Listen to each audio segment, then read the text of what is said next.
సాయుధ పోరాటంతోనే మన భారతదేశానికి స్వతంత్రం సిద్ధిస్తుందని నమ్మి సైన్యం ఏర్పాటు చేసి ఆంగ్లేయులను గడగడలాడించిన గొప్ప పోరాట యోధుడు సుభాష్ చంద్రబోస్ జయంతి సందర్భంగా న్యూ బోయిన్పల్లి నేతాజీ నగర్లో నేతాజీ విగ్రహానికి కంటోన్మెంట్ బోర్డు మాజీ ఉపాధ్యక్షుడు జంపన్న ప్రతాప్, జక్కుల మహేశ్వరరెడ్డి, ముప్పిడి మధుకర్ తదితరులు హాజరై ఆయన విగ్రహానికి పూలమాలలు వేసి నివాళులర్పించారు. అనంతరం కేక్ కట్ చేశారు. సందర్భంగా పాఠశాల విద్యార్థులకు మిఠాయిలు, కేకులను పంచిపెట్టారు.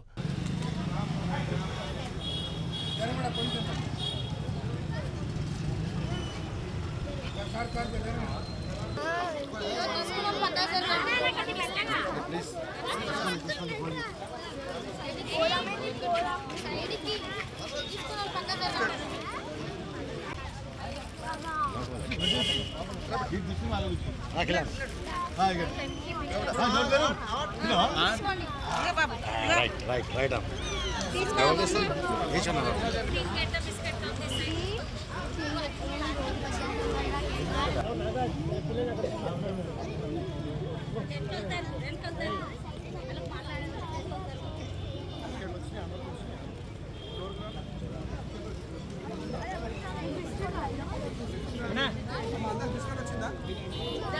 కేశవ